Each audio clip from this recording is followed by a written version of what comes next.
Imagine a story so vast and powerful that it holds within it the rise and fall of kingdoms, the clash of mighty warriors, the wisdom of gods, and the struggles of ordinary humans.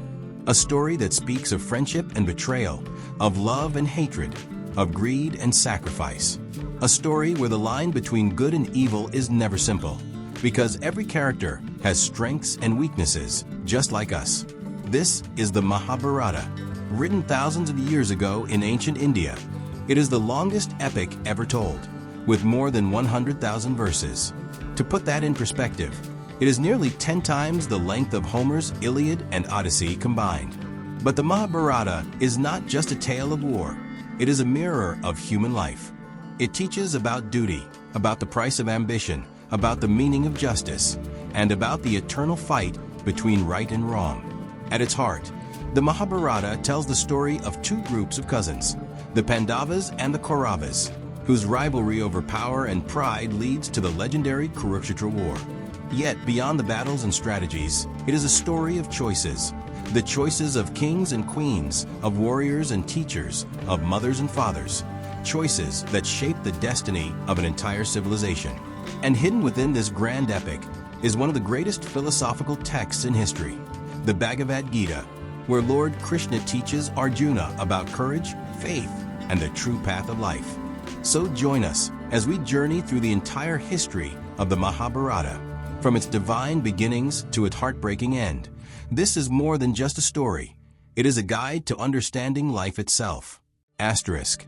What is the Mahabharata? Asterisk. The Mahabharata is not just a book. It is the greatest epic ever written in human history.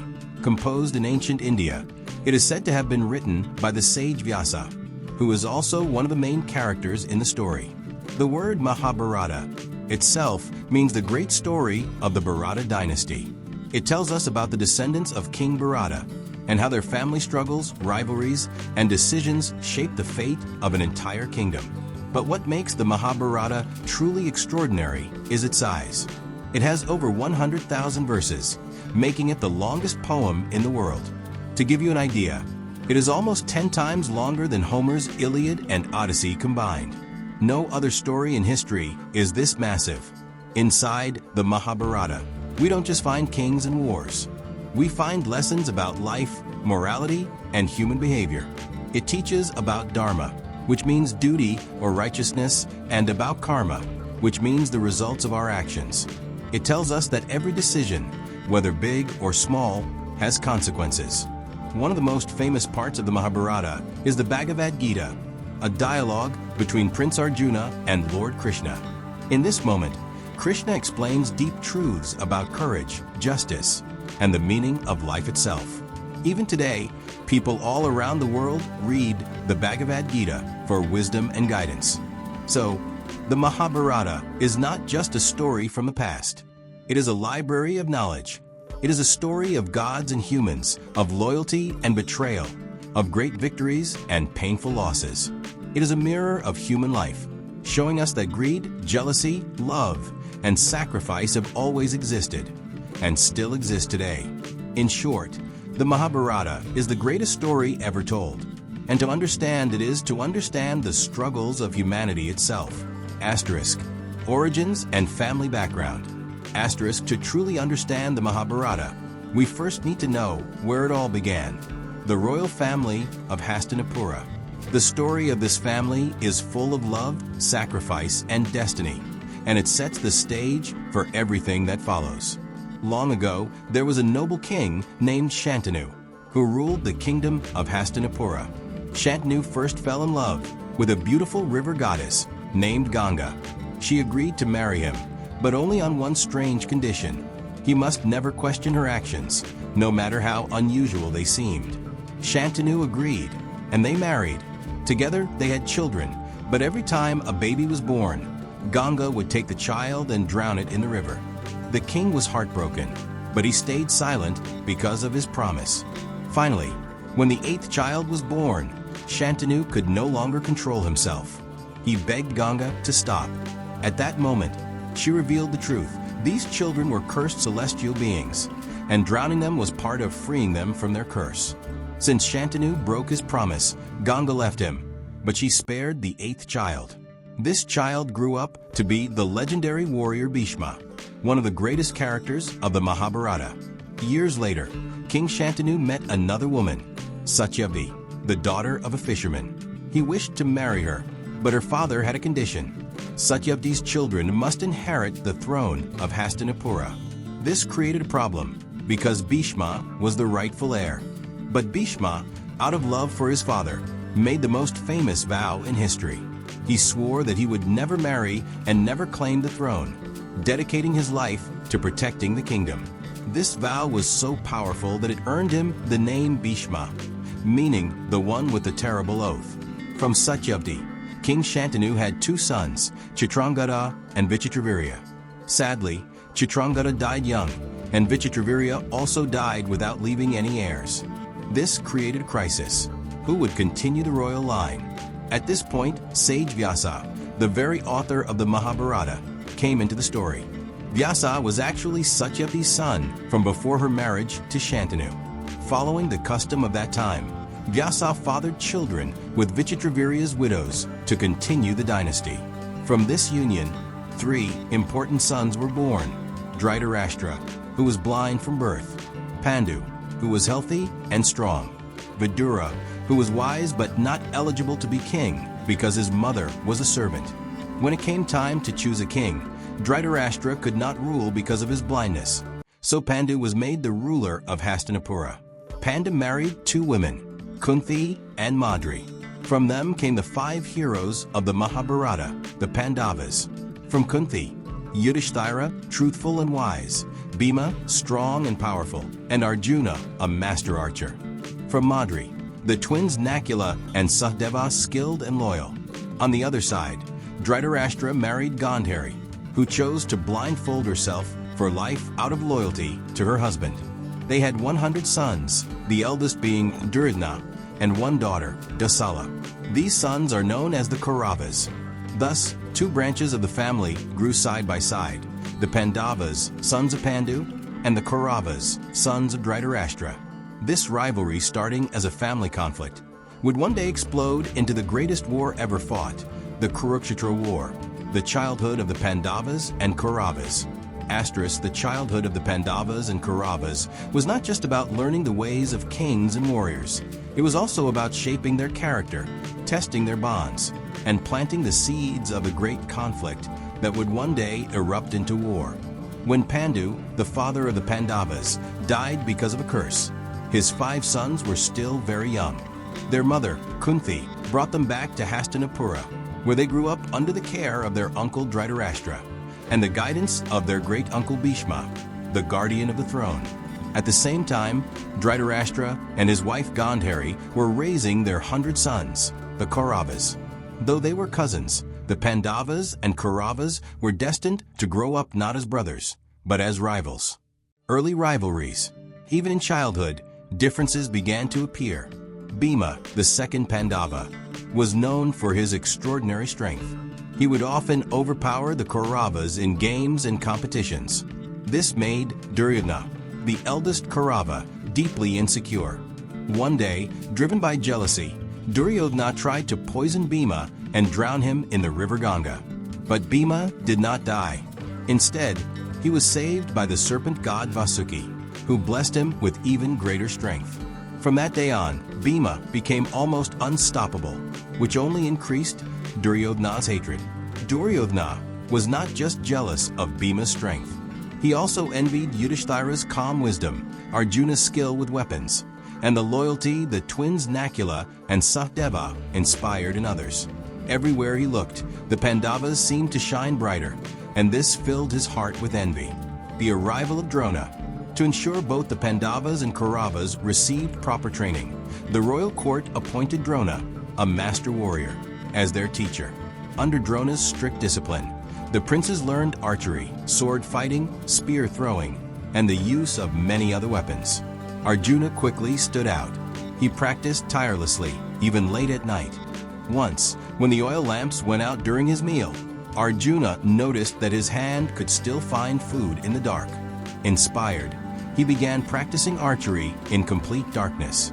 This dedication made him Drona's favorite student. Drona promised that Arjuna would become the greatest archer in the world. This favoritism angered Duryodhana and his brothers, who felt humiliated each time Arjuna's skill was praised. But Drona reminded them that greatness came not from jealousy, but from hard work and discipline. Lessons the Kauravas rarely accepted. The bird's eye test. One of the most famous incidents during their training was the test of the wooden bird. Drona placed a wooden bird on the branch of a tree and asked each student to shoot its eye with an arrow. But before shooting, he asked them what they saw. Yudhishthira said he saw the bird, the tree, and the sky. Bhima said he saw the bird and the branch. Others gave similar answers. When it was Arjuna's turn, he said, "I see only the eye of the bird." Pleased with Arjuna's focus, Drona declared him the greatest archer among them. This test not only proved Arjuna's unmatched concentration, but also widened the gap between him and Duryodhana, who burned with envy. Karna's arrival. Another turning point came when a young warrior named Karna appeared in Hastinapura. He was as skilled in archery as Arjuna and challenged him openly. The two rivals faced off in a contest, but Karna was humiliated because he was not of royal birth.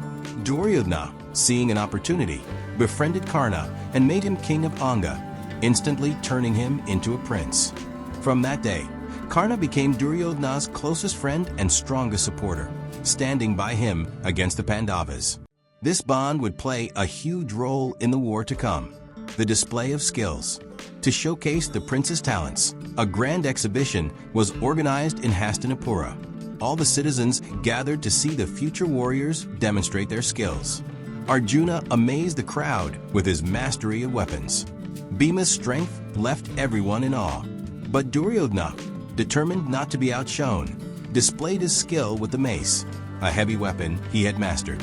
The contest between Bhima and Duryodhana turned fierce, almost deadly, and had to be stopped. This public rivalry left no doubt in anyone's mind. The cousins were enemies in the making, seeds of hatred. From these childhood days, two very different paths were being formed. The Pandavas were loved by the people, respected by the elders, and guided by values of truth and justice. The Kauravas, led by Duryodhana, were consumed by jealousy, pride, and ambition. What began as small quarrels in the palace over games, lessons, and competitions was slowly becoming something much bigger. It was no longer just about childhood rivalry. It was about power, inheritance, and the throne of Hastinapura. The stage was now set. The Pandavas and Kauravas were no longer just cousins. They were future rivals whose conflict would soon grow beyond the palace walls and shake the entire kingdom. Asterisk.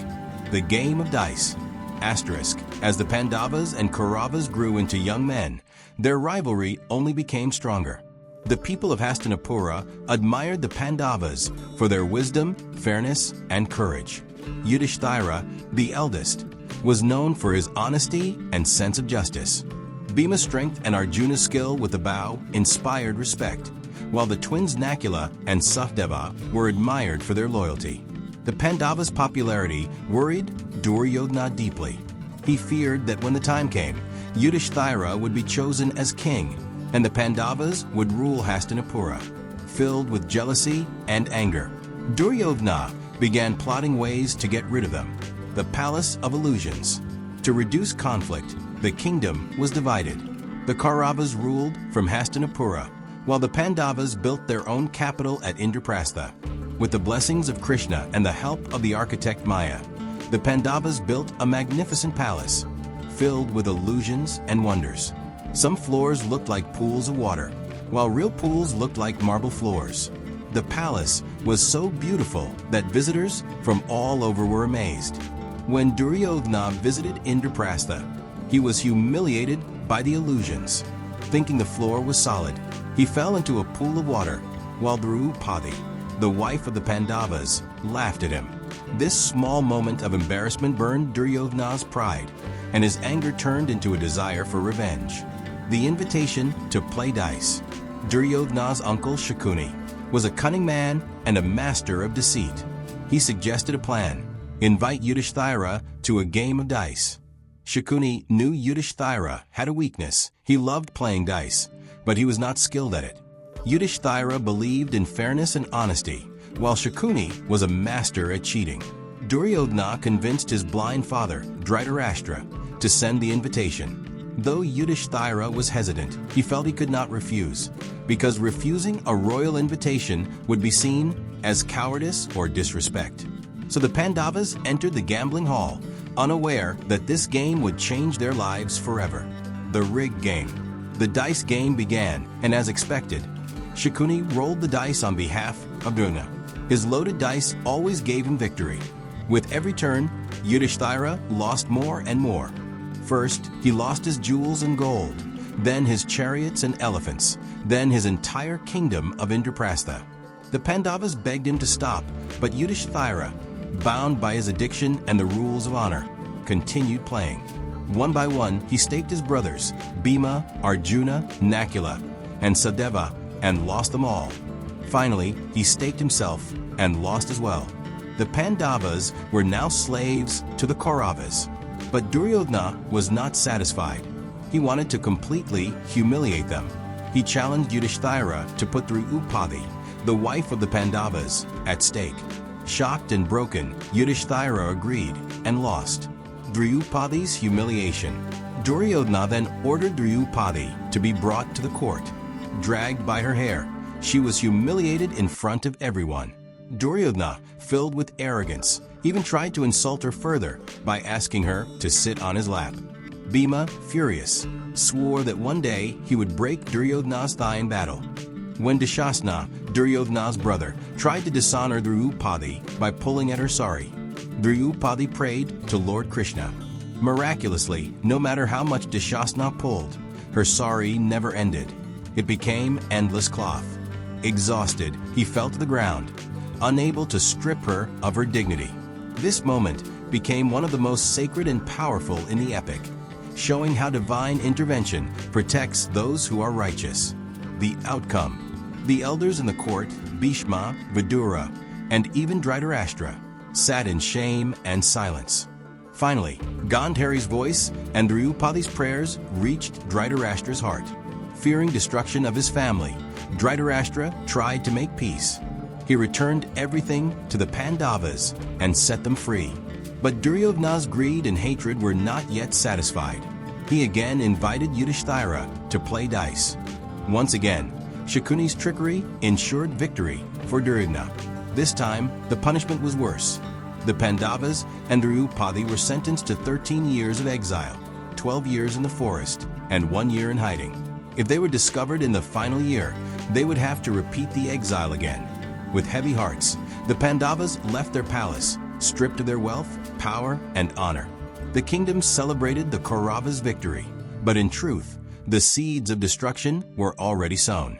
For the humiliation of Draupadi and the injustice done to the Pandavas would one day return as a storm. The Great War of Kurukshetra. The exile and the return. After the disastrous game of dice, the Pandavas were stripped of everything they owned. Their royal robes were replaced by simple clothes. Their golden crowns were gone. The proud sons of Pandu, along with Draupadi, walked barefoot out of Hastinapura, heading into the forests. The people of the kingdom wept as they watched their beloved princes leave in such humiliation. The exile was to last for 13 years, 12 years in the forest, and 1 final year in hiding. If anyone recognized them during the last year, they would have to begin the exile all over again. This was the cruel trick planned by Duryodhana and Shakuni. But what seemed like punishment turned into a time of growth, strength, and wisdom for the Pandavas. Life in the forest. The first 12 years were extremely difficult. They had no palace, no soft beds, and no grand feasts. Instead, they lived in simple huts made of wood and leaves, ate roots and fruits from a forest, and endured the scorching heat and heavy rains. Draupadi, the queen of Indraprastha, who once lived in luxury, now carried water in clay pots and cooked food in the wilderness. Yet, they never gave up hope. Sages and rishis often visited them, blessing them and teaching them spiritual knowledge. These holy men reminded the Pandavas that Dharma, righteousness, would always protect those who remained true to it. Draupadi's pain. During this time, Draupadi often cried out in anger. She remembered the moment when she was insulted in front of the entire royal court, and no one came to her defense except Krishna. Her heart burned with the desire for justice. She reminded her husbands never to forget the humiliation they had suffered. Draupadi's pain became one of the driving forces that pushed the Pandavas forward. Arjuna's journey for weapons. The forest years were not only about survival, but also about preparation. Arjuna went on a long journey to the Himalayas to pray to Lord Shiva. After a tough test of courage and skill, Arjuna was rewarded with the Pashupatastra, one of the most powerful divine weapons in existence. Later, he also received other celestial weapons from the gods, tools that would make him nearly unstoppable in battle. Bhima's strength and encounters. Bhima, the second Pandava, used his great strength to protect his family from wild animals, demons, and enemies who tried to harm them. Many tales are told of Bhima's adventures in the forest, fighting Rakshasas, demons, wrestling mighty warriors, and proving his power again and again. The 13th year, life in disguise. Finally, the 12 years ended, and the Pandavas entered their 13th year of exile. They had to remain hidden in the kingdom of Matsya, ruled by King Virata. If anyone discovered their true identities, the exile would begin all over again. To stay safe, they disguised themselves. Yudhishthira became a wise courtier and advisor. Bhima worked as a cook in the royal kitchens, though his immense strength often surprised people. Arjuna disguised himself as a dance and music teacher, taking on a female appearance under the name Brihanala. Nakula took care of the royal horses. Sahdeva looked after the cows. Draupadi served as a maid to Queen Sudeshna. For a whole year, they lived in secret. But even then, dangers came their way. Draupadi faced harassment from a wicked man in the court, but Bhima secretly killed him to protect her honor. The reveal.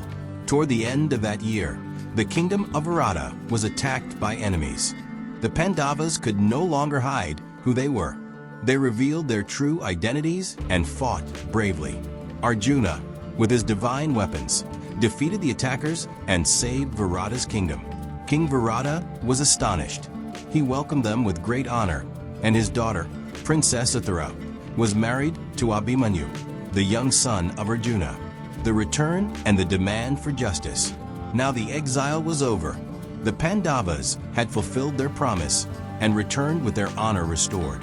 The time had come to reclaim their rightful kingdom. They sent a message to the Kauravas, asking for peace and fairness. But Duryodhana was filled with pride and hatred. He refused to give back Indraprastha. In fact, he arrogantly declared that he would not give the Pandavas even the space of a needle's tip. Peace was no longer possible. The land was divided, hearts were filled with anger, and destiny pushed both sides toward the greatest war the world had ever seen. The stage was set for the Battle of Kurukshetra, a war that would decide the fate of the Bharata dynasty forever. Asterisk. The Kurukshetra War. Asterisk. The 13 years of exile were over. The Pandavas had fulfilled their promise. Now they wanted their kingdom back. But Duryodhana's heart was full of hatred. He refused every request for peace, even when Lord Krishna himself went as a messenger of peace, asking for just 5 villages for the Pandavas. Duryodhana insulted him and rejected the offer. There was no turning back. The great war of Kurukshetra was set. Kings and warriors from across the land chose sides, some supporting the Pandavas, others joining the Kauravas. The battlefield of Kurukshetra soon filled with hundreds of thousands of soldiers, elephants, horses, and chariots. The air was heavy with tension. The beginning of the war.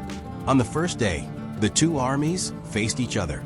Conches were blown, drums were beaten, and war cries shook the ground. But before the battle began, something extraordinary happened. Arjuna, the greatest archer of the Pandavas, stood on his chariot with Lord Krishna as his charioteer. As Arjuna looked across the battlefield, he saw his own relatives, uncles, cousins, teachers, and friends, standing ready to fight against him. His heart grew heavy. How could he kill his own family? He dropped his bow and declared that he could not fight. The Bhagavad Gita. It was then that Krishna spoke the words that would become the Bhagavad Gita, one of the most sacred texts in the world. He explained to Arjuna that life is temporary, but the soul is eternal. He reminded him that a warrior's duty is to fight for justice, even if it means facing his own relatives. Krishna revealed his divine form, the Vishvarupa, a vision of endless power and cosmic glory. Arjuna realized that Krishna was not just his friend, but the supreme being himself. With his doubts cleared and his spirit lifted, Arjuna picked up his bow again. The war was ready to begin. The war, 18 days of battle. The Kurukshetra War lasted for 18 days, and each day was filled with bloodshed, strategy, and unforgettable moments. Day 1 to 2, the Kauravas had the upper hand. Bhishma, the grand elder of the Kaurava side, fought fiercely. His arrows were unstoppable, and the Pandavas struggled. Day 3 to 10, the Pandavas began to fight back. Bhima killed many of Dhritarashtra's sons. But still, as long as Bhishma fought, the Pandavas could not win. Finally, on the 10th day, with Krishna's guidance, Arjuna shot arrows that struck down Bhishma, leaving him alive but unable to fight. Day 11 to 14, after Bhishma fell, Dronacharya, the Pandavas' own teacher, became commander. He was a master of war, and his strategies caused great destruction. On the 13th day, he formed the deadly Chakravyuha battle formation. Young Abhimanyu, Arjuna's son, bravely entered it but was trapped inside. Surrounded by many warriors, he was killed cruelly. The Pandavas were heartbroken. Arjuna swore revenge. On the 14th day, Arjuna unleashed his fury. He fought from sunrise to sunset, killing countless soldiers, and finally defeated Jayadratha, the one responsible for Abhimanyu's death. Day 15. On this day, Dronacharya was tricked and killed. Bhima's son shouted that Ashvathama is dead, referring to an elephant, not Drona's son. Thinking his son had died, Drona dropped his weapons, and Drishtadyumna killed him. Day 16. Now Karna, Duryodhana's greatest ally, became commander. Karna was a mighty warrior, equal to Arjuna in skill. The battle between Arjuna and Karna was intense. But Karna's chariot wheel got stuck in the mud. As he struggled to lift it, Arjuna shot the fatal arrow, killing him. Day 17.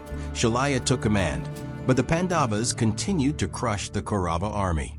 Bhima, burning with rage, killed many of Duryodhana's brothers one by one. Day 18, the final day. Only a handful of warriors were left alive. Duryodhana, wounded and alone, hid in a lake.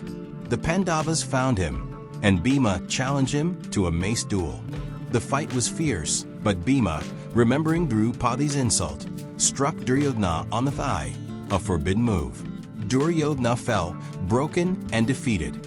The great war was over, but victory did not bring joy. The battlefield was filled with the dead. Almost every great warrior of that age was gone. The land was silent, covered with sorrow. Asterisk.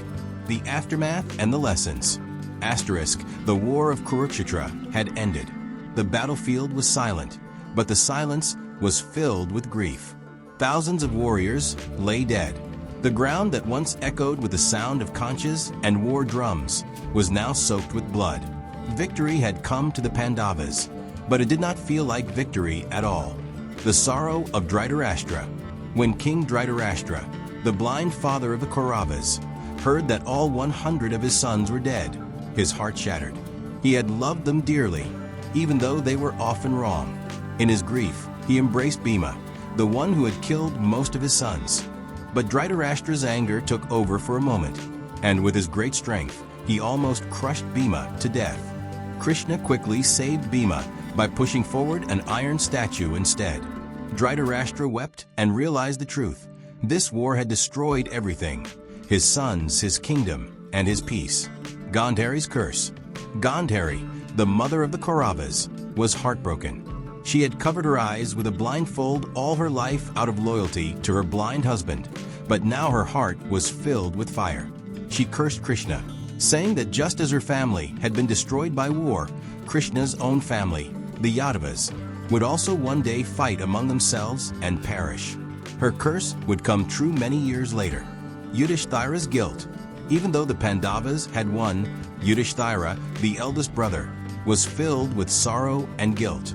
So many lives had been lost because of him. He felt the weight of every death on his conscience.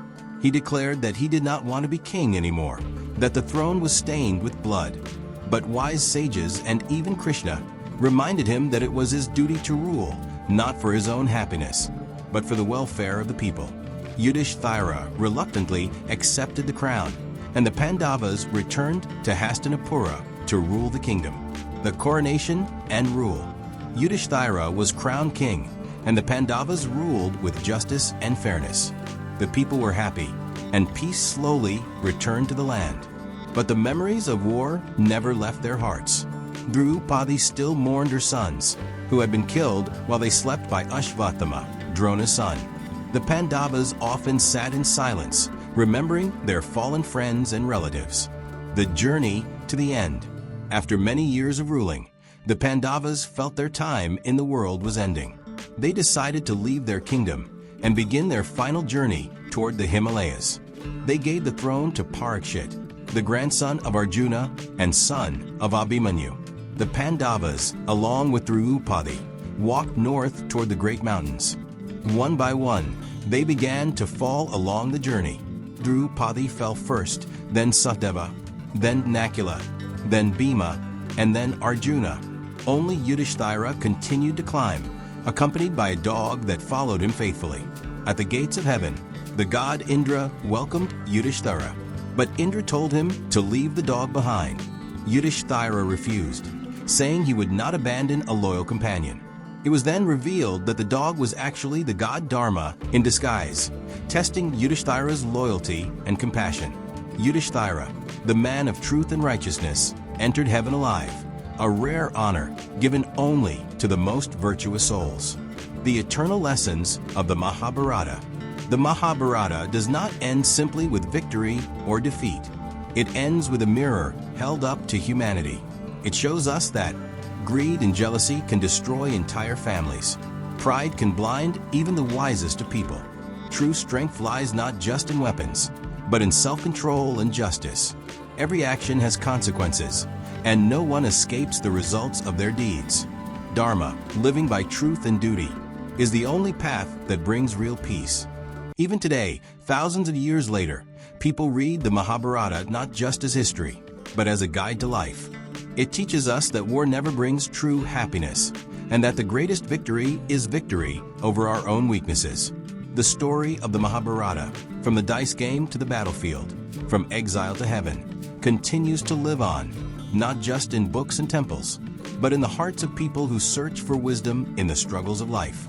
Asterisk. The legacy of the Mahabharata. Asterisk. The war had ended. The Pandavas had ruled, and even their journey to the heavens was complete. But the Mahabharata does not stop there. Its story lives on not only in books, not only in temples, but in the way we think about life itself. For over 2,000 years, the Mahabharata has been told and retold. Parents told it to their children, wandering bards sang it in villages, kings listened to it in their courts, and scholars wrote about its wisdom. From the Sanskrit verses of sage Vyasa to television series, plays, movies, and even comics today, the Mahabharata continues to live in new forms. But what makes it so timeless? Why does this epic still speak to us after so many centuries? A story of human nature. The Mahabharata is not just a tale of kings and battles. It is a story of us. Every human emotion is present within it. Love, jealousy, loyalty, pride, betrayal, courage, greed, sacrifice, and hope. Yudhishthira shows us the burden of always speaking truth, and how even truth can sometimes cause pain. Bhima shows the strength of love and loyalty, but also the dangers of uncontrolled anger. Arjuna represents the struggle between duty and emotion, just like all of us feel when we must choose between heart and responsibility. Draupadi shows the dignity of a woman wronged, her fire for justice, and her unbreakable spirit. Karna shows the tragedy of fate, how someone born great can still suffer because of circumstances beyond their control. And Krishna represents the eternal guide, reminding us that true wisdom lies not in winning wars, but in understanding life itself. Through these characters, the Mahabharata holds a mirror to humanity. It asks us, what would you do if you were in their place? Lessons that never grow old. The Mahabharata also teaches timeless lessons about greed and jealousy. Duryodhana's jealousy destroyed not just his brothers, but his entire dynasty. It reminds us that envy can burn down everything we love. About pride, Bhishma and Drona, great warriors, still made mistakes because pride blinded them. Pride, the epic tells us, is always dangerous.